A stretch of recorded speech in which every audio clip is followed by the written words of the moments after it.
Today we are going to go over the immune system and the different branches of the immune system and how they interact with one another. So we are going to cover the innate pathway and also the adaptive pathway, which is going to contain the humoral and also the cell-mediated response and the different cells that go along with each. We're going to talk about the major histocompatibility complex and the different antibodies and overall how everything activates and signals and connects with one another. So let's get started. So when we first start to think about the immune system, it can be split into two parts, innate and adaptive.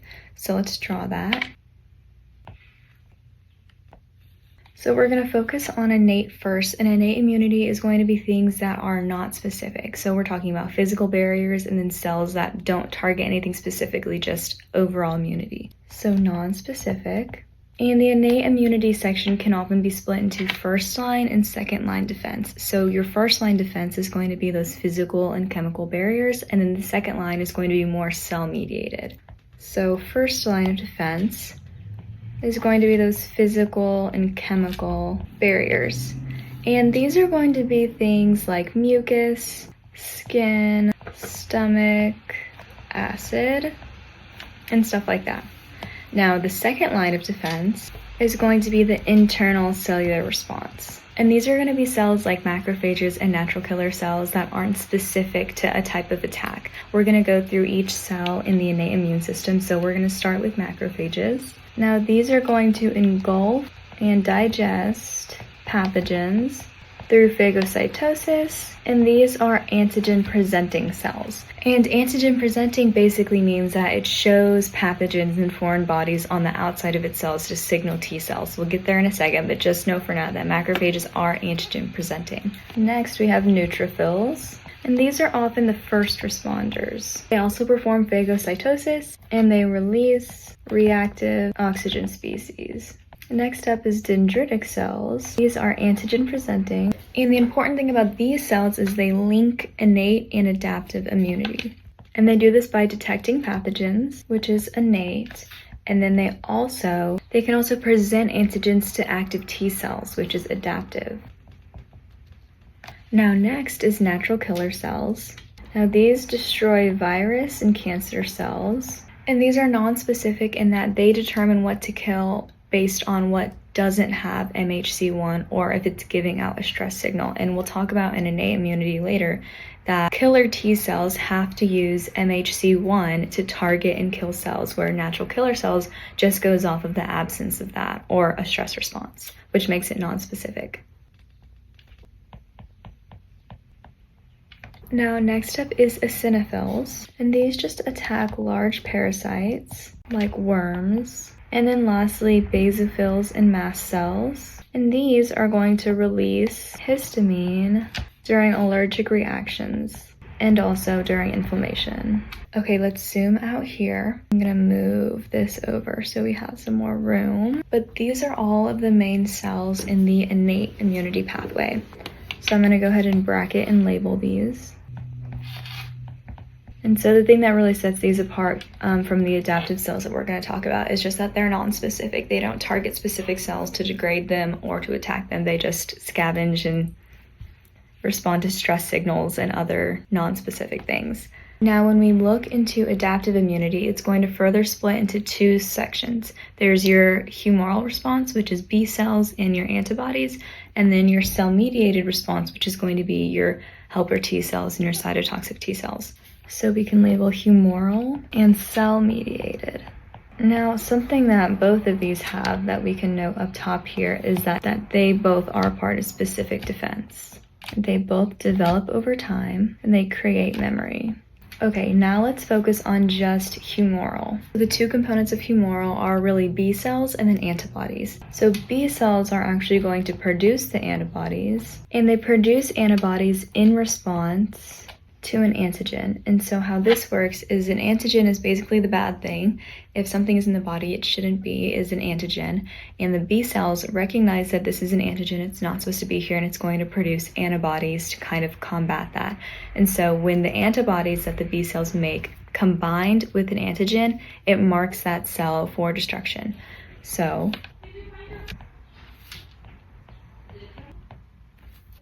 And by signal for destruction, we mean that it's going to call over these innate immune cells like macrophages and neutrophils, basically signaling a flag saying, hey, this is bad, we need to destroy this.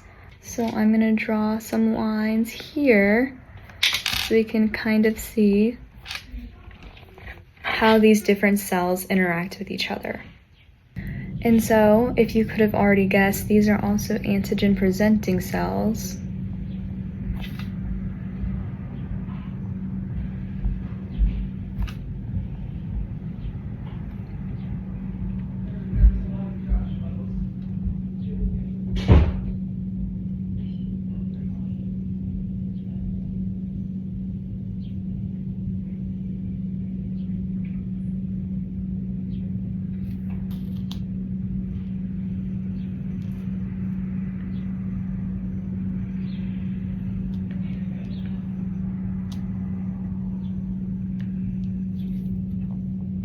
And then these B cells can either go one of two ways. They can become plasma cells or memory B cells. And so plasma cells are going to be our antibody factories, and then memory cells are going to be our long-term immunity. And so we're talking a lot about antibodies, and this is just this thing that B cells make, but there are 5 main types of antibodies that we're going to go over and basically what they signal for.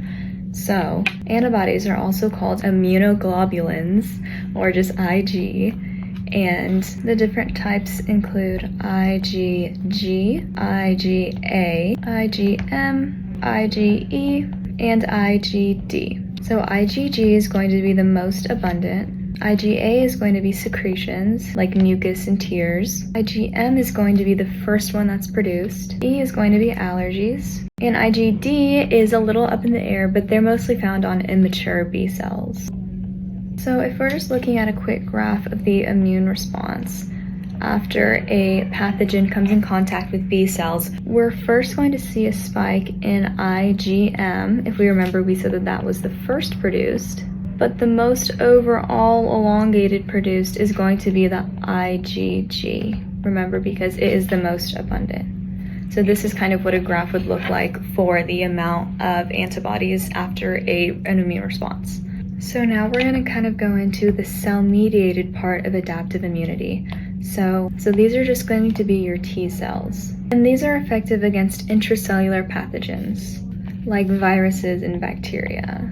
Now, the main types of T cells are going to be your helper T cells, which are also called CD4, and these help activate B cells and cytotoxic T cells.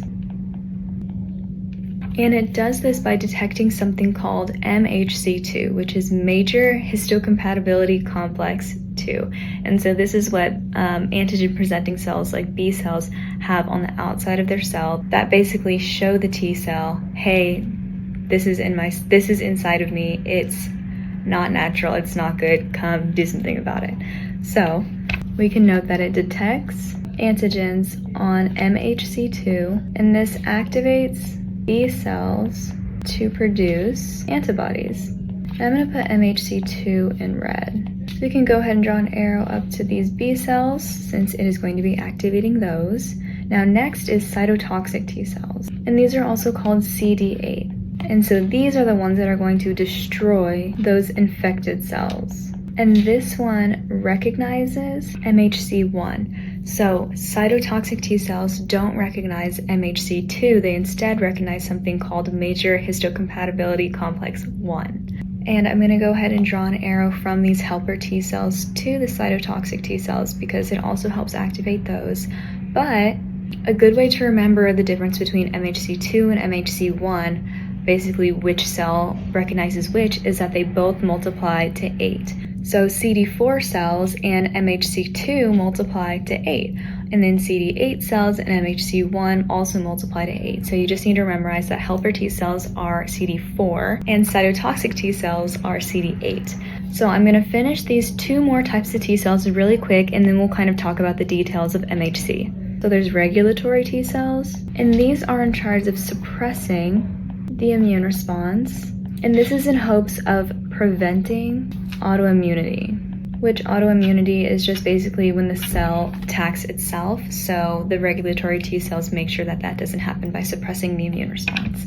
And then lastly, we have memory T cells. And just like memory B cells, they are just going to be our long-term immune response.